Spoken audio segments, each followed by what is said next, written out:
They kept him in a metal box for 4,380 days. No warmth, no love, no name, just numbers and needles, until the activist walked in.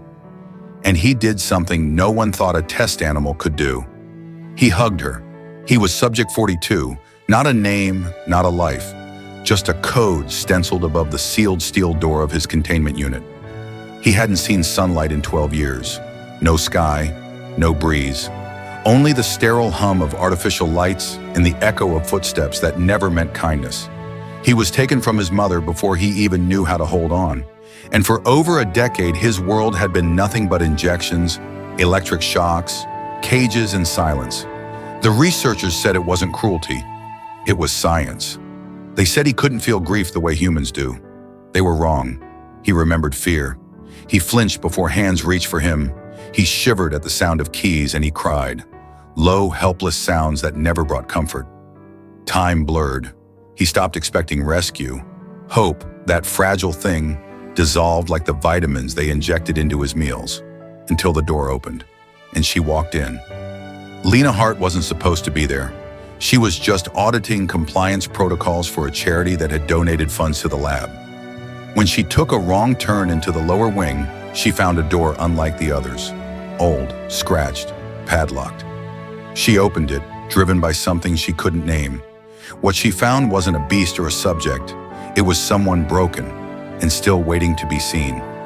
At first, she said nothing, just sat. Hours passed. He didn't react, didn't threaten, didn't even move. His breathing was the only sign that he was alive. But on the third hour, he looked at her, just briefly, and something inside her broke. The next day she returned, and the next, always with soft words and peeled apples, always keeping her distance. Trust she knew couldn't be asked for. It had to be offered. 12 days in, it happened. Slowly, gently, he reached out a trembling hand and placed it on her knee. Then he wrapped his arms around her awkwardly, uncertainly, but with unmistakable intent. He hugged her, and she, through tears, hugged him back. From that moment on, his world began to change. She brought him crayons. He began to draw. Circles, trees, hands reaching toward one another. He listened to her read aloud, sometimes watching her lips, sometimes just closing his eyes to the rhythm of her voice. She showed him his reflection. He didn't flinch. He stared, like someone trying to remember himself. And then Lena leaked the footage. The world reacted. Headlines screamed. Politicians scrambled. Protests erupted. The facility was shut down. Subject 42, now named Jonah, was sent to Primrose Primate Refuge. And for the first time since he was taken as a baby, he stepped outside into sunlight. He didn't run. He didn't cry. He just looked up, eyes squinting, chest rising, and breathed. Not a shallow gasp like the ones he'd learned to survive on, but a full, slow inhale that expanded his ribs as if his body had forgotten what it was like to contain life. The wind startled him at first. It touched his fur like fingers he didn't fear. Leaves rustled above him, and for a moment he crouched low, unsure if the sound meant threat or freedom. But when no doors slammed shut, when no voices barked commands, he stood straighter. The grass beneath his feet bent gently under his weight, soft and unjudging. It was the first thing he'd ever touched that didn't push back. Lena watched from a distance, hands trembling around the camera she wasn't supposed to have brought, but she needed to remember this. Needed the world to see what healing looked like. Not in words, but in breath and posture, and eyes that finally had something to look at. Jonah didn't run. He explored in slow, looping circles, eyes scanning the tree canopy, nostrils flaring with every scent. Dirt, bark, pollen, rain in the distance. His muscles twitched with instinct, but they weren't guided by fear anymore. They moved because he wanted to move. The other chimps at the refuge kept their distance at first. Some were still learning to trust people. Others weren't sure what to make of the new one who arrived so quietly. But Jonah didn't challenge them. He didn't posture or bark. He simply sat under a maple tree, legs folded, fingers tracing the edge of a fallen leaf as if remembering what softness was. He took to drawing again. Lena had left the crayons and paper in the corner of his enclosure, expecting them to be ignored. But one afternoon, a staff member found a dozen pages lying neatly on the floor. They weren't chaotic or wild. They were deliberate. Sunrises, open doors, a woman with red fabric around her neck, and always hands. Reaching, offering, waiting. When the caretakers began training sessions, he didn't resist. He didn't obey either. He listened, watched, assessed. And then when he was ready, he participated. Not because he was told, but because it made sense to him. They realized quickly that he responded not to treats or commands, but to rhythm, repetition, soft speech, and patient eyes. One evening, as a storm rolled in, the other chimps scrambled for cover. But Jonah stayed outside, staring at the dark sky like it was a puzzle he was almost ready to solve. Thunder cracked overhead. He didn't flinch. Rain began to fall, slow, warm drops at first, then harder, until the ground turned to mud. But still he stood, arms loose at his sides, head tilted back. When lightning split the clouds and lit up the world in stark white for a single second, a caretaker watching from the observation window said she saw something. Jonah, arms slightly raised, as if reaching for something only he could see. She cried without knowing why. The next day he was different. Not louder, not bolder, but open. He began sitting near the new rescues, especially the younger ones. When they trembled, he would place a hand near theirs, not touching, just near. He shared his food. He curled his long arms around the smallest ones at night, like he remembered what it meant to be held. When Lena brought him books, he turned the pages slowly, his fingers brushing each wordless image as if trying to memorize them. She played recordings of forest sounds, streams, birds, rustling branches. Sometimes he'd press his ear to the speaker. Sometimes he'd close his eyes and rock gently, as if following a current that no longer frightened him. They gave him a soft blanket once. He carried it everywhere. On particularly warm days, Jonah would sit under his favorite tree, holding the blanket in his lap like a memory made tangible. And when he saw Lena approach from across the field, her red scarf fluttering like a flag of familiarity, his face would shift. Not a grin, but a relaxation, a release. She would kneel beside him, showing him old photos of forests, of baby chimps, of him. She told him stories, though she wasn't sure if he understood the words. She told him about his rescue, about the lab, about the moment he hugged her. He always listened. And when she'd finish, he would sometimes place a hand gently on her knee, just as he did that first time. A silent thank you, a bond sealed in scars and silence. And when he fell asleep, sometimes in her lap, sometimes beneath the open sky, he didn't twitch from nightmares anymore. No jerks, no cries, just breathe, deep and unbroken. The sanctuary's director, who had doubted Lena at first, eventually admitted what none of them had expected. Jonah wasn't just healing, he was helping others do the same. They began calling him the quiet anchor. When other chimps panicked during vet exams, Jonah would sit in view, calm and still. When newcomers arrived trembling, he'd be the first to approach. And one day, a little female named Mira, rescued from another lab, missing 2 fingers, curled up beside him without hesitation. Jonah placed his blanket over her shoulders. It was the first time anyone had ever seen him share it. The blanket had been his constant, a silent companion through thunderstorms and restless nights, folded carefully each morning like something sacred. To watch him drape it over Mira's narrow shoulders, without prompting, without audience, was like witnessing an oath passed between beings who had both lost too much to trust easily. The caretakers watching from behind the glass didn't speak. They didn't need to. In that moment, something unspoken shifted at Primrose. Mira never left his side after that. Wherever Jonah went, she followed, like a shadow stitched to his stride. She mimicked the way he held his food, the way he tested the ground with his fingers before stepping forward. She copied his habit of sitting near newcomers, placing herself beside the most frightened chimps, not to touch or soothe, but simply to exist in their space until they realized they were safe. It was as if Jonah had passed some invisible code to her, not through commands or dominance, but through presence. Staff began referring to them as the pair, and with time, their bond became something of a ritual at the sanctuary. Mornings began with Jonah rising first, retrieving the blanket from its hook, and waiting silently until Mira stirred beside him. They'd sit in the enclosure doorway together, watching the sun warm the grass, their backs pressed lightly together, not leaning, just aligned. When Lena returned after a short illness, the first thing Jonah did was bring her a drawing. It was simple: 2 chimpanzees under a tree, the blanket drawn in a deep violet crayon, draped between them like a bridge. He handed it to her without ceremony, then stepped back and sat quietly beside her feet, his hands folded like always. Lena cried, not loudly, not with sobs, just the kind of tears that come when something inside you settles after a long ache. She tucked the drawing into her journal and didn't say a word. Jonah didn't need her words. He never had. The sanctuary director, watching the scene from afar, later confided to a colleague that Jonah wasn't just a former lab subject. He was a teacher of patience, of gentleness, of trust, built not through training, but through time. As months passed, Jonah's influence spread in subtle, profound ways.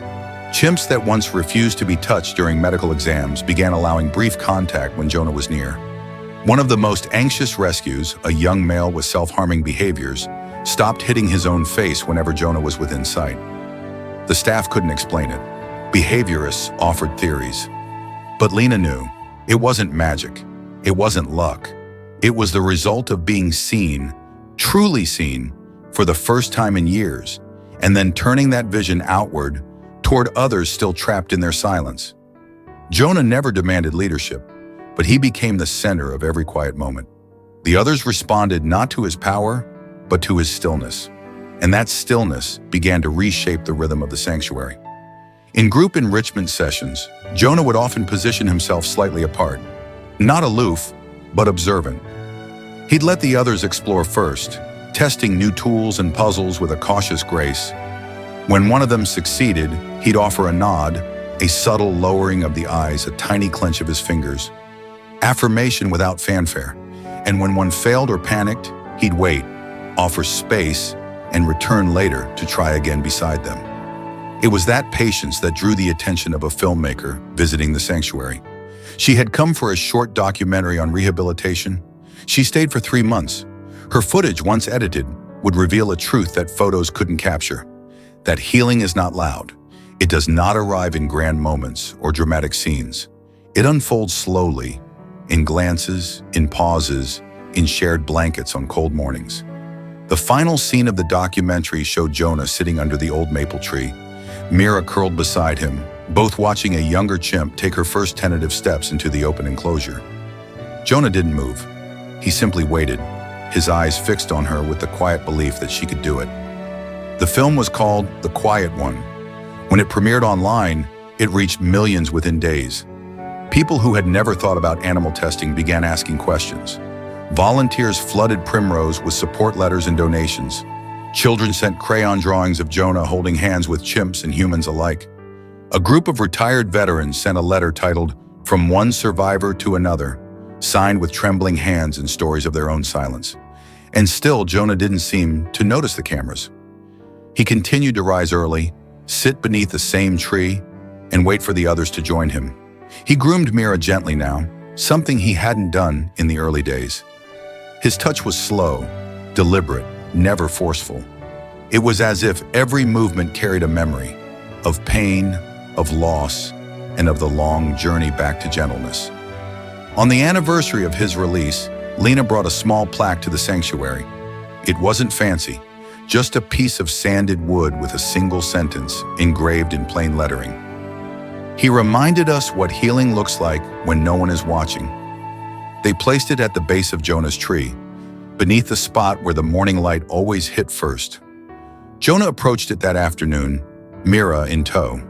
He sat down beside it, touched the wood with one hand, and then, unexpectedly, looked up at the sky. Not in confusion, not in search, just in acknowledgement. As if he understood in some quiet corner of his mind that the pain had not been in vain, that someone had noticed, that the world which once forgot him behind a locked steel door now remembered him not as a number, but as a presence. That evening, as the sun dipped low behind the ridge, Jonah stayed out longer than usual. Mira dozed nearby, her head resting against his arm, while the other chimps moved slowly through the grass, their silhouettes stretching long and golden. A caretaker passed by the enclosure, pausing to collect empty bowls, and Jonah watched her without alarm. He didn't move. He didn't retreat. He simply followed her with his eyes as she worked. Calm, deliberate, predictable. And when she looked back and gave him a quiet nod, he blinked once and returned it. It was moments like that, small, barely noticed by others, that defined Jonah's world now. He no longer needed to prove his survival. He had nothing to perform. He had grown into a creature of habit and rhythm, not because the past had left him unscarred, but because he had chosen to live without letting those scars define him. His past was a landscape of loss, but his present had become a field of quiet rituals. Grooming Mira in the morning sun, circling the same row of cedar trees each afternoon, sitting with the new arrivals during their first storm. And it was the storms that told the most. Every time thunder rolled across the valley, the younger chimps cried, fled, froze in corners of their enclosures. But Jonah stayed in the open. He never flinched. He would lift his face toward the sky and sit with his arms resting loosely on his knees, inviting calm into the space around him. The staff began calling it the still circle, and eventually new chimps learned to find their way to him during bad weather. They'd gather, inching closer, until a half-dozen anxious hearts beat quietly in unison around him. Their fear dissolved not by commands, but by proximity to his peace. And then there was the journal. One morning, a young intern named Caleb discovered a spiral notebook in the keeper's hut labeled Jonah Observations. It was filled with entries not by scientists, but by the staff themselves. Notes like, watched over Mira all night after her procedure, did not sleep. Sat with Oko for 45 minutes after he refused food. No contact, just sat. Touched the engraved plaque today, first time since placement. Looked at a photo of Lena for over 10 minutes without blinking. The final entry in Lena's handwriting read, he's not just healing, he's teaching, not us how to care for chimps, but how to be better humans. That page was later framed and hung beside the supply cabinet. Not for tourists, not for donors, just for them. The ones who had watched Jonah stitch himself back together one silent act at a time. Lena, for her part, never once claimed credit. When reporters reached out asking to interview her about Jonah's transformation, she declined every time. She'd smile softly, fold her hands and say, he did the hard part. I just opened the door. Still, she visited. Not as often now. Her work had shifted to legislation and advocacy, but always with the same red scarf, the same calm step, and the same reverence. When she arrived, Jonah always noticed. He didn't run to her. That had never been his way. But he would rise, walk to her slowly, and stand in front of her until she reached out and placed her hand over his. They would sit that way for long minutes, two beings who had once been broken in different ways, now sharing a silence that needed no translation. And it was on one of those visits that she brought the harmonica. Not new, not polished. It was old and dented, its brass worn thin in places, the kind of instrument passed down, not purchased. She didn't play it. She simply handed it to Jonah and whispered, it was my father's. He used to say it made the world feel smaller. Jonah held it like it was made of breath itself. For the next week, he carried it everywhere. He never played it, just touched it, turned it in his fingers, held it to his chest during rest. And one evening, as the last of the sun slid beneath the horizon and the trees whispered with the hush of wind, Jonah raised the harmonica to his lips and blew a single, shaky note. It cracked, it wheezed, it barely held together. But it was sound, not a warning, not a cry, a choice. A new caretaker, watching through the trees, said she thought her heart stopped. The other chimps fell still. Even the breeze seemed to pause. Jonah looked around at the faces turned toward him. Mira, the young ones, the staff behind the fence. And then he blew another note, then another. Not a song, not yet, but a rhythm, a pulse, a beginning. From that night on, every dusk at Primrose ended with sound. Sometimes soft, sometimes broken, but always his. And as the stars blinked open above the ridge and the valley settled into sleep, Jonah sat beneath his tree, the plaque resting in the dirt beside him, the harmonica in his lap, and the entire sanctuary breathing with him. Not behind him, with him. That was the difference. That was the legacy already forming around Jonah before anyone had dared use the word. He was no longer just a figure in recovery. He was the quiet fulcrum around which a sanctuary slowly recalibrated itself. Not through instruction or authority, but through presence, through choice, through rhythm. Every routine at Primrose began to align with his natural pace. Volunteers, once loud with nerves, lowered their voices instinctively when they entered his section. Staff meetings started including a phrase that hadn't existed in the early years. Let's check how Jonah is responding first. New rescues were introduced through him. Not officially, but organically. It became known among the team that no behavioral assessment was complete until Jonah had shared space with a new arrival. He didn't always approach. Sometimes he simply sat, allowing the other to exist beside him in silence. And sometimes that was all it took for a trembling creature to take its first unafraid breath in years. There was the blind macaque who refused to eat until Jonah placed a peeled banana in front of her and stepped away. There was the aggressive capuchin, labeled untouchable by 3 previous centers, who curled up in the shade beside Jonah one afternoon and didn't growl for the rest of the week. And there was Mira, always Mira, whose trust in him grew into something like ritual, a sacred tether that gave her the courage to sleep in the open, to touch the feet of visiting children through the safety of mesh. It was around this time that the staff began planning the garden. It wasn't fancy, just a modest patch of land beside Jonah's enclosure, cleared by hand and planted with things he liked: sweet potatoes, carrots, low-branching shrubs to sit beneath. Volunteers donated time. Children sent seed packets in crayon-decorated envelopes. And when the first tiny sprouts broke the earth, Jonah sat beside them for hours, as if guarding something he hadn't known he'd planted. By the time summer folded into fall, the garden had become something else entirely, a meeting point. Staff took their breaks there. Visitors lingered longer than their tours required. And in the early evenings, as the sun slipped behind the ridge and the harmonica's notes drifted from Jonah's tree, people began to gather, not out of curiosity, but out of reverence. They didn't ask questions. They didn't take pictures. They just sat with him. On the anniversary of the documentary release, a letter arrived. It was from a family whose teenage son had been expelled from 2 schools and was living in court-ordered placement. They had watched The Quiet One together, and it had changed something.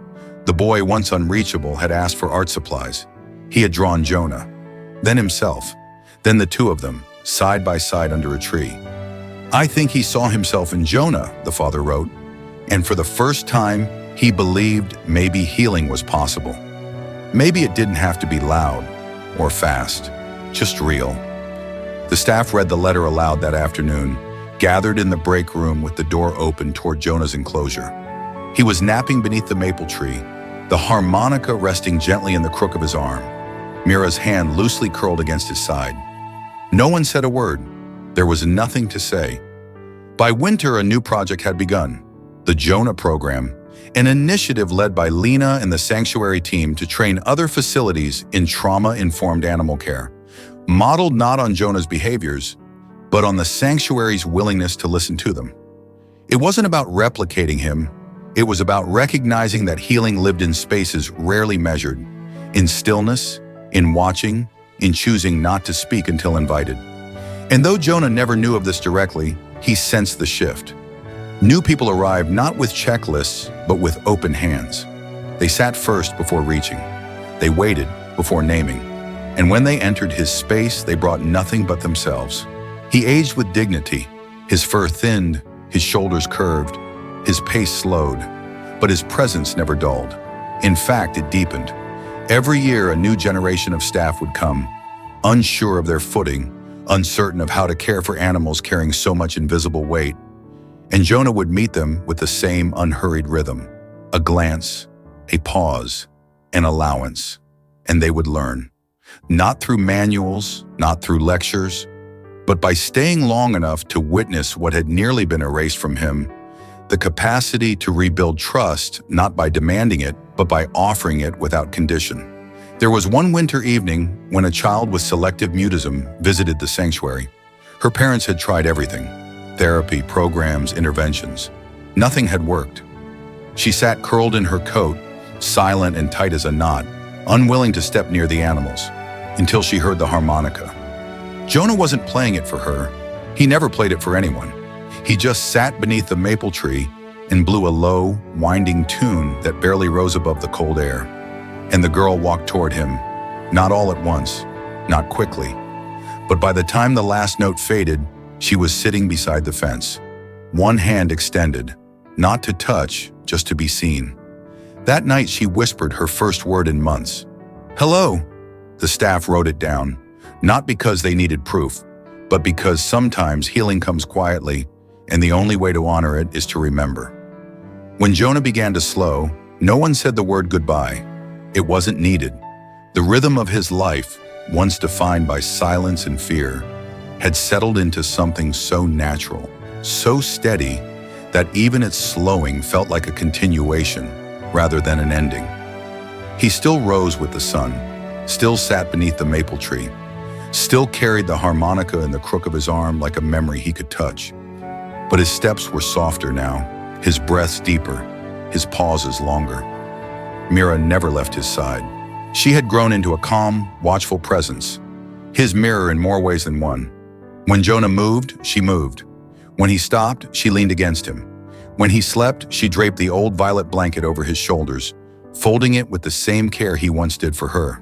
Their bond, forged through gentleness, had become something the staff often called sacred without ceremony. And Lena? Lena came more often in those final weeks. She didn't speak much during her visits. She just sat, her legs folded beneath her, her red scarf wrapped loosely around her neck, watching the same tree they had shared for nearly a decade. Jonah would greet her by resting his palm against her knee, his version of hello, of I remember, of thank you. One cold morning, the sky thick with silver clouds and the air still with quiet, Jonah didn't come out from his sleeping area. Mira sat outside the doorway, alert but calm, as if she already knew what the others were just beginning to suspect. When Lena arrived, called in by a soft voice over the phone, she entered the enclosure with slow, even steps. He was there, curled into the corner of his nest, the blanket tucked beneath his chest, the harmonica resting beside his hand. He was still warm, still breathing, but barely. Lena knelt beside him and placed a hand over his, then looked into the eyes that had once held only fear and now held nothing but peace. "You kept your promise," she whispered. "You showed them." Jonah didn't stir, but as the wind shifted and carried the scent of pine through the open windows, his fingers closed softly around hers. It was the last thing he ever did. He passed that evening, no alarms, no struggle, just one long, final breath, as if exhaling a life that had taken years to reclaim. The sanctuary held a memorial not for a mascot, not for a symbol, but for a friend. Volunteers, staff, former interns, donors, and visitors gathered beneath the maple tree. Someone played a few soft notes on the harmonica, not a song, just sound, and for a long time no one spoke. They placed his drawing of two figures under the tree in a frame beside the plaque, and Mira sat with them the entire time, the violet blanket folded across her lap. Lena didn't stand to speak, but before she left, she walked to the garden, knelt in the soil, and planted something new. Lavender, the same kind her father used to grow. She pressed it deep, patted the earth, and whispered, "For the next one who needs silence." In the months that followed, Primrose didn't shrink without Jonah. It grew. A new wing was built, a therapy program launched for traumatized children, and at the entrance to the garden, a new sign was placed. Carved in wood, simple and clear, the Jonah Grove, where quiet becomes safety. Children come there now and draw. They sit beside chimpanzees and don't ask questions. They hum, they listen, they heal.